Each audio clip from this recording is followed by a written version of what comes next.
Welcome into your Oklahoma State franchise post-game show. Pokes lose a heartbreaker in Norman. You can say that again year after year. 48-47. Oklahoma State goes for two at the end of the game. Play call was there. Tylan Wallace was there. Cornelius today, probably the best game of his short career at Oklahoma State. Doesn't make the throw in the biggest moment of the game. Had a great day, but, I mean, Deion, once again, it's the same story at Bedlam, rinse, repeat. Close game, great game. OU makes one more play in the fourth quarter. Yeah, I mean, just critical mistakes in pivotal points.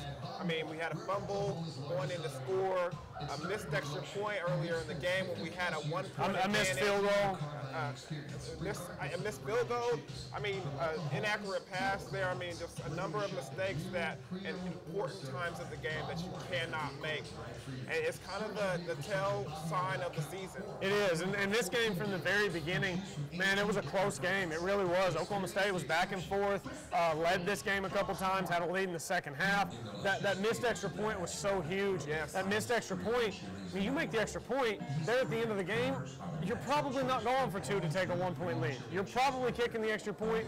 Now, maybe OU goes for two on its previous touchdown, right, so you're in the same position but anyway. You're tied up if they make it, and you get an extra possession to try to stop them anyway. Right. So let me ask you, do you agree with the decision to go for two at the end of the game? Yes, I totally agree with that. I mean, it was a situation where your defense wasn't having much success stopping their offense. You might as well go for the win on your offense's back instead of giving them another opportunity to drive down the field and take the lead and score. Yeah, I think so too. I think you go for two there and hope that your guy's going to make the play. Cornelius had a great day, just didn't make that last throw. It was a wild game, 14-14 after the end of the first quarter. At halftime, OU led by 6, and then in the second half, Oklahoma State actually outscored Oklahoma by 5 points, but of course trailing by 6 at halftime. It was a great game. 3 touchdown underdogs for Oklahoma State. They come out, they battle in this game and have a chance to beat OU in Norman. Deion, I didn't expect this. I had OU winning by 3 touchdowns. I think a lot of people did. What is the deal with this Oklahoma State team? 5-4 now, 2-4 in conference play. The same team we saw nearly beat Oklahoma today, the same team we saw beat Texas 2 weeks ago, that's the same team that lost in Manhattan, looked horrible doing it, lost in Baylor, gave up a 10-point lead with 6 minutes to go. What is the deal with this team? Just up and down. The inconsistency has been the story of the season for Oklahoma State. Honestly, it's a team that plays to their competition. That's what it is, point blank and period, and today proved it. When you go out there versus Baylor and Waco, you play to their level, you come out with a bad loss. You go to Kansas State, you play them in Manhattan, you come out with a bad loss. But when Texas comes to town, it's a primetime game. You got a good team looking at you in your eyes. You're like, all right, let's put up or shut up and let's play a dominating performance. Boise State comes, everybody's talking about it, talking about them being one of those teams out of the top, out of the Power 5 that can come into the playoffs. Let's see you test these Power 5 teams. They're like, oh, you want to test us? All right, let's put on a strong performance. Today, OU, Bedlam, rivalry game, primetime game. Team looks at the field and says, all right, let's play a game here then. It has to be consistency along the way. It can't have ups and downs, ebbs and flows. Today we had a good performance. It just wasn't enough to win. Yeah, and this to me is why, some people will say, look at the overall series record in this series. How much of a rivalry really is this? There have been so many games like the one today. Oklahoma State has a chance to win. It's right there, and it just doesn't happen at the end of the game. So last year, Oklahoma State driving, chance to win the game. Can't connect. Mason Rudolph to Tyron Johnson today. Drive. Score the touchdown. Let's give it up to Cornelius. Fourth and 12. Yes. Stones. 24-yard touchdown pass to Tylan Wallace. Set his feet. Made a great throw. Rolling to his right. Back in September, Mike Gundy said Taylor Cornelius should never throw rolling to his right. Against Baylor on 4th and 3, play action, they rolled him to the right. Today, on the biggest play of the game, they rolled him to the right. He doesn't throw the ball well rolling that way. We saw it on that last play of the game. It's not that I don't like the play call, because Tylan Wallace was open. Yeah. You make a good throw there, and Tylan Wallace catches the football, and Oklahoma State goes up by a point. Let's keep in mind, there was 1:03 left. OU had 2 timeouts. A minute 3 is an eternity. I mean, OU could have driven down the field and scored. We don't know that Oklahoma State was going to win that game if they convert there, but that's a play that will stick in the minds of Oklahoma State fans for a long time. Yeah, overtime on the road is never a good thing. I mean, we've experienced that a couple of times in Bedlam, recently in 2012. So, I mean, go for the win at that point. I agree with the decision. It just wasn't enough. I mean, and it kind of is the culmination of kind of Cornelius' career. And a situation where you make a great play, you have a good game, you do everything, you play excellent, but when the time make a great play and make your team winners, comes up a little short. Came up just a little bit short today. Had a great game, though. Let's look at the numbers. Cornelius was 34 of 53 today, 501 yards, 3 touchdowns, no interceptions. Threw for 501. The guy played great. That last throw is going to be what people remember, but there were 59 minutes of football before that last throw, and he played great. Chuba Hubbard in relief of the injured Justice Hill. Justice Hill got some bruised ribs in the first half. Chuba Hubbard had 22 carries for 104 and 3 touchdowns. He also had 49 yards through the air. Chuba was fantastic today. He's going to be the lead back going forward whenever Justice is no longer around, because Chuba can just do so many things, catching the ball out of the backfield, his speed, he can run it up the middle as we saw from the goal line. He had a really good day. He's a solid player. Yeah, he truly is. I mean, that's somebody that you can see between the tackles. He's very patient, he's methodical, but when he sees that sudden burst, you see that sudden burst, it is extraordinary. I love to see it in the open field, and we got to find more ways to get him involved in the offense if it's going to be the case where Justice has some off days. Yeah, I think so too. And today, obviously, Justice 5 carries for 35 yards, and he had a 28-yard carry in there. So not a lot going for Justice Hill, but didn't play a lot, had the bruised ribs. So Oklahoma State receiving-wise, Tylan Wallace, another huge day. 10 catches, 220 yards, and 2 touchdowns. If you remember 2 weeks ago against Texas, he had 10 for 222 and 2 touchdowns. So he's at 220 twice in his last 3 games. Did have 3 big drops today in this game, though. So Tylan Wallace obviously had a great season. He's a superstar receiver at Oklahoma State, but he had the big drop against Iowa State in the 4th quarter. 3 drops today. So Tylan's great, making a lot of plays. Again, consistency's been the name of the game for Oklahoma State this season. Same thing for Tylan Wallace. More consistent.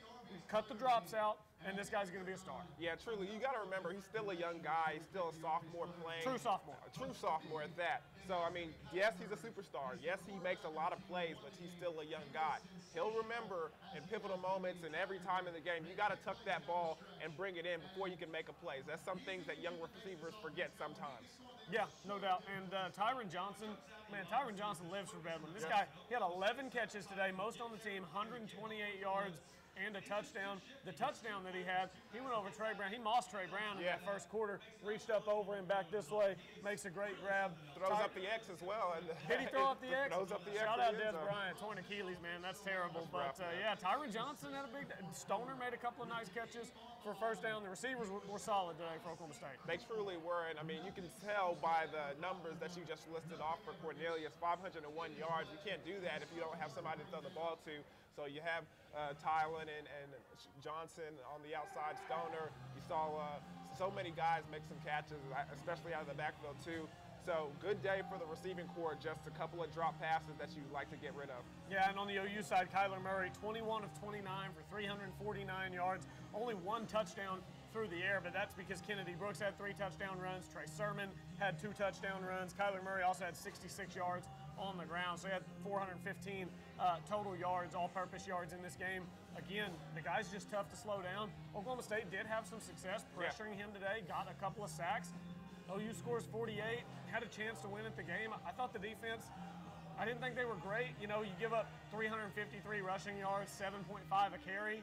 That's the story. OU ran the ball at will. Yeah, they truly did, and it was exactly what we talked about in the pregame. That GT counter was working to, you know, magnificent. Yeah. You know, that GT clarify what that is for people who weren't watching us earlier. So it's a counter play like it's normally seen. The running back takes a false step and then goes that direction, but he takes that false step to let those blockers fold in front of him. The guard and the tackle, G and T, come around, lead block through that hole, and they were having a lot of trouble stopping that today. I told y'all they needed to cut and chase backside. I saw maybe once or twice that they did that, and it was for a good stop. But other than that, they ran it to perfection. Yeah, and in that second half, it seemed like every time OU got the ball, first play of the drive was that GT counter you're talking about, and they were running. I mean, Matt Hockett came in replacement of Zach Steiner, did a great job punting the football. OU was starting from their own 10. But OU'd start from their own 10, GT counter, first play, 20 yards, now they're at the 30. Yep. They've got field position to work with. You've got to be able to shut that off. I mean, 47 carries for 353 yards. I mean, that's a ton of rushing yards. A ton of rushing yards. Kennedy Brooks had 165 on 15 carries. Trey Sermon had 124 on 16 carries. And let's talk about the balance for Oklahoma offensively. For Oklahoma State, it was 501 passing to 139 rushing. For OU, 349 through the air, 353 on the ground. Let's be honest, that's impressive. That's a hell of a day, man. That's a hell of a day. Because 702 total yards. I would love to see that on the Oklahoma State side. But I mean, when you have the athletes that they do on that side of the football, I mean, that tends to happen, especially as well as their offensive line has been playing lately. I mean, they did a good job. Yeah, no doubt. Marquise Brown had 8 catches for 142 yards to lead the way for the Sooners. We'll get more on that in buy or sell coming up after the break. CeeDee Lamb, 3 for 52. Other than that, nobody had over 50 yards.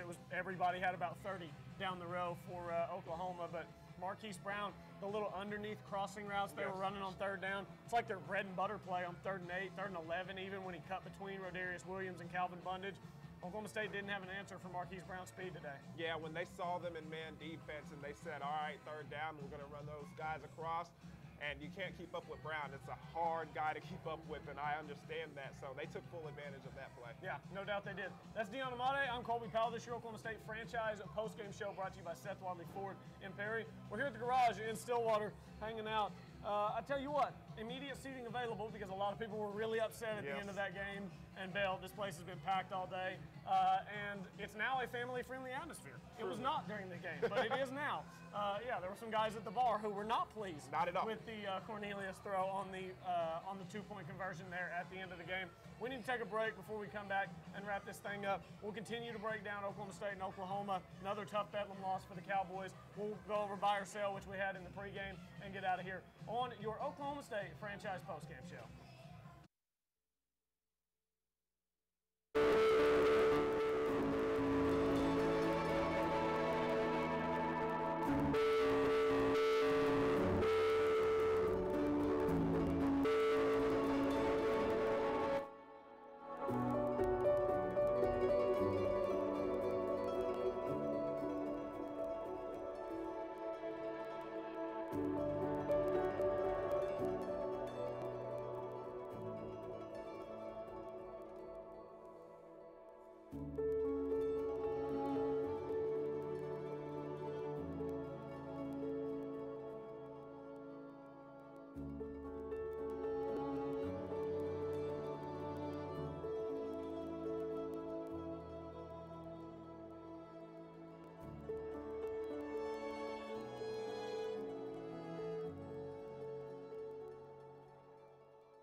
Welcome back to your Oklahoma State franchise post-game show. Colby Powell, Deion Imade with you, recapping another heartbreaking Oklahoma State loss. Tell you what, Deion, Tough rooting for the Cowboys. A lot of heartbreaking losses, a lot of these at the end for Oklahoma State. It was another great game. I was not expecting a Bedlam Classic. We had a Bedlam Classic this year, a Bedlam Classic last year. A few years back, the Tyreek Hill punt return game was a classic. The Blake Bell game in Stillwater was a classic. The overtime game in Norman back in 12 was a classic. I mean, this last decade, it's kind of a golden era for Bedlam games, even though Oklahoma keeps winning all of them. Right, that's the thing. I mean, Oklahoma State is competitive. They are in the top class of the Big 12. It might not seem like that this year with the record and how things have gone, but this is an Oklahoma State program that is on the top side, upper echelon of the Big 12. So therefore, you're going to get close games like this, especially when it's a rivalry game and these guys know each other so well. And then with the offense and the defense and kind of similar offenses and defenses are being ran, you get some surprises every now and then. Yeah, you do, and that's what it was today. And I mean, OU defensively, they fire Mike Stoops. They played two of the worst offenses in the conference, TCU and Kansas State. And everybody, these guys look better. These guys look better. And in the last 2 weeks against Texas Tech and Oklahoma State, they've given up 46 and 47. So I think it's safe to say OU's still not any good defensively. Man, the way those corners were playing on Tylan Wallace and Tyron Johnson, giving them a ton of space, still getting beat deep. On 4th and 12, they drop into the softest zone I've ever seen. They've got like 5 defensive backs 7 yards deep in the end zone, and Wallace sits right in front of them for a 24-yard touchdown catch. I mean, if Oklahoma State would have converted and won that game, the story would be the defensive backfield for Oklahoma and their inability to stay within 5 yards of an Oklahoma State receiver. Yeah, and that's unfortunate because, I mean, they were playing zone defense, and good job by Taylor Cornelius. You got to give him credit for that, being able to find the holes in the defense and then thread that needle when he needed to. But yes, that secondary did put themselves in some ideal situations, and they couldn't come up. Yeah, no doubt about it. Deion, Imade, I am Colby Powell. Let's go ahead and grade our buy or sell sheet. This is the official buy or sell sheet. Do one of these every week. We had a special Bedlam edition this week, so we did 7 buy or sells, winner take all. Buy or sell Cornelius going over 310 through the air. You bought, I sold. I think that hit at about halfway through the third quarter. Yeah, he was at 304 at halftime, and I told you, I was like, that's a win. And he's like, it's not a win yet. Hey, it was a win. 501 yards total. We just mentioned that. That was a buy, and that's a win for me. It was a huge day for Taylor Cornelius. Justin Hill, buy or sell, he gets to 115. We both bought, so it didn't end up mattering since we had the same one. But the injury to Justice Hill, Chuba played well. How much do you think that injury mattered? Do you think that Oklahoma State would have had more success offensively? I mean, they put up 47. Yeah. So I don't. That's the thing. I don't want to be nitpicky. I know we're in that situation. I don't think Justice Hill fumbles that ball. I know that. I mean, a young guy taking hits. I mean, Justice Hill's taken a lot of hits, and he's used to that kind of pounding.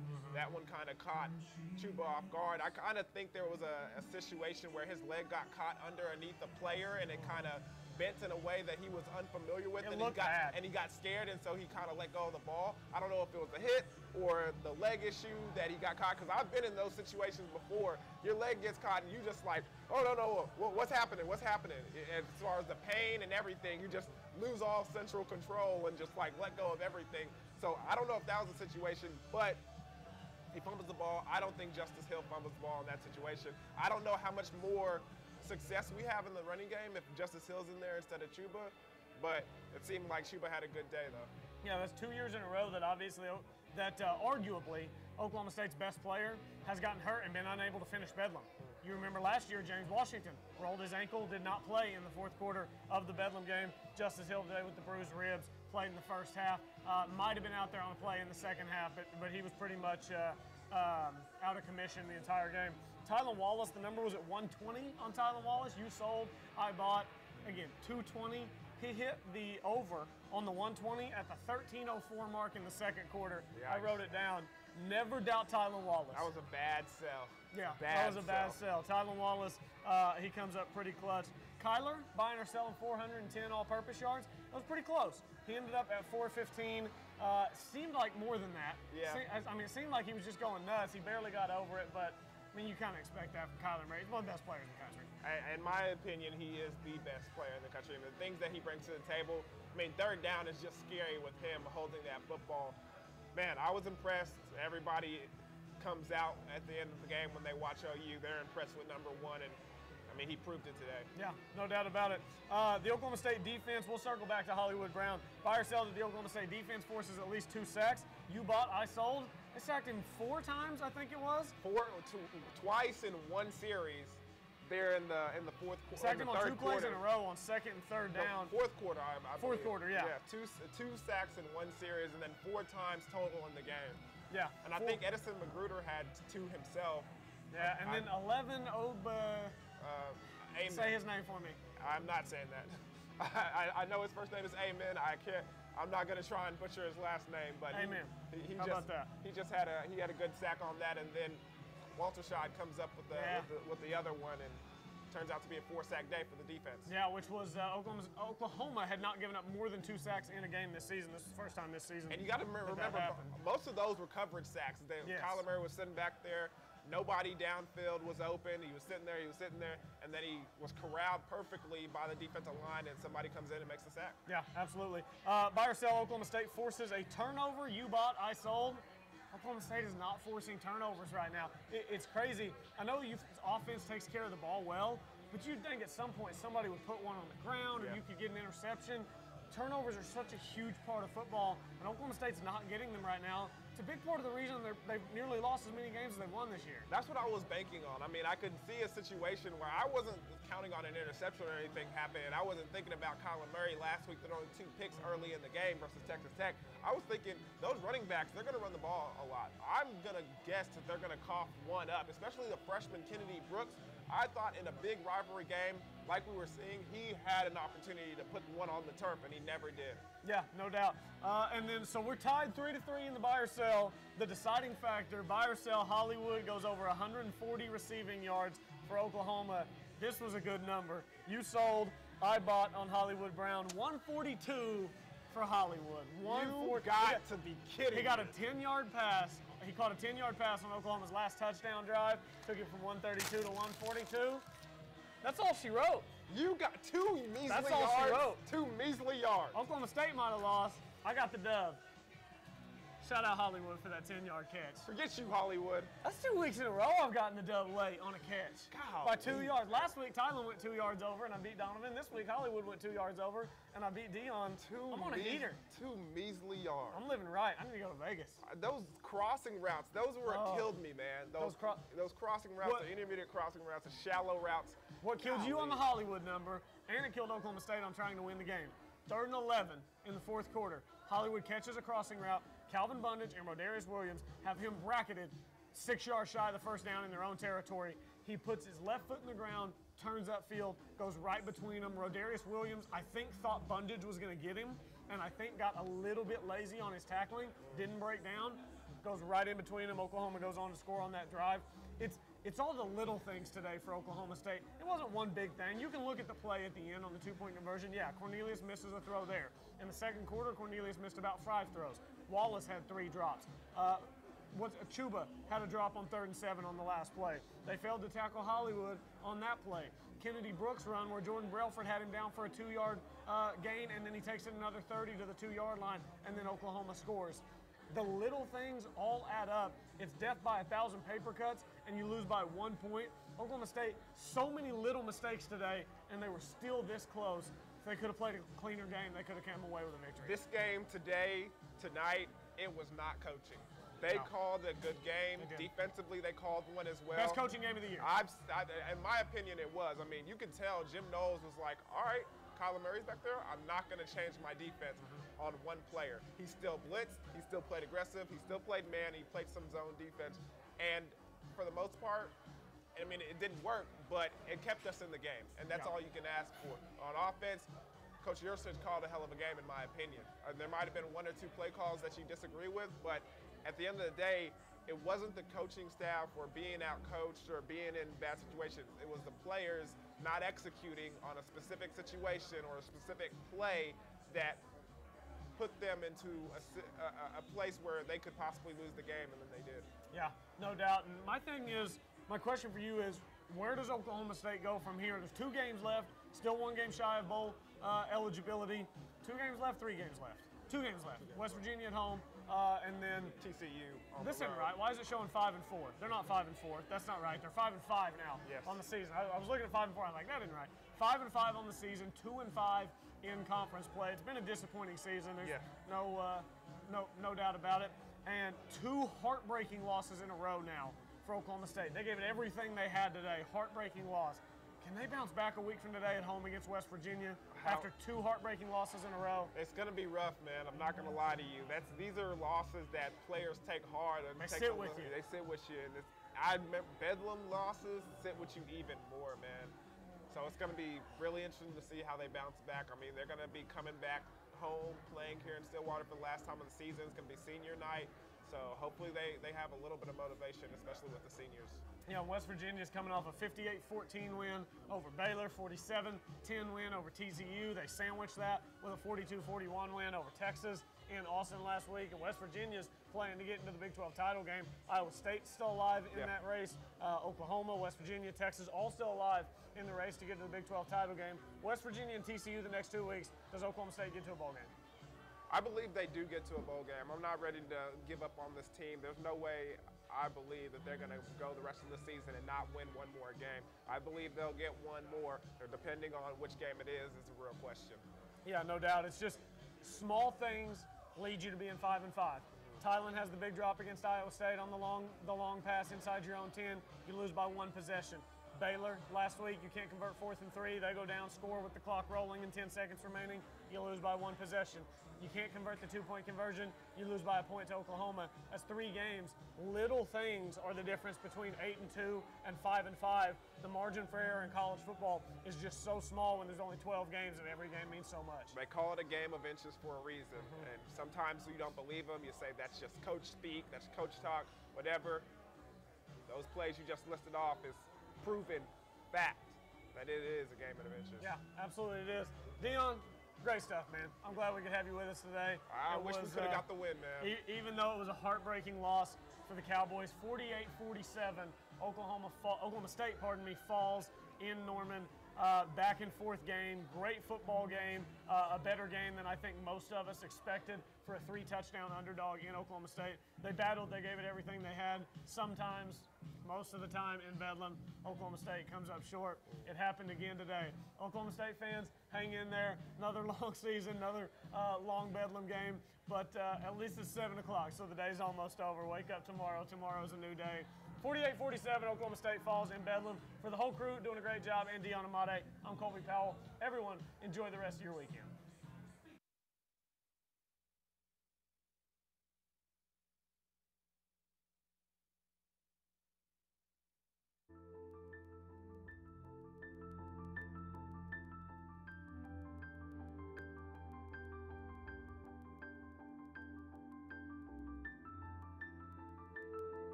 It means a lot to me. Most of my family is served. I mean, even looking at this field, look at all the flags, and each one represents a life that is given up for us. This is something I can do as well, hopefully one day, that's honorable, that to serve and protect.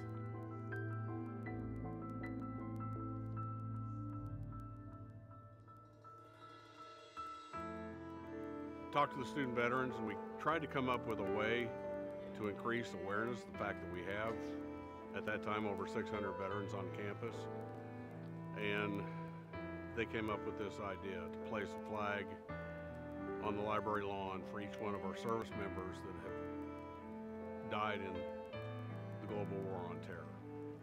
It's a labor of love. I'm a retired Marine, and anytime we can remind people that we still have our military going in harm's way, I think it's worth doing something about.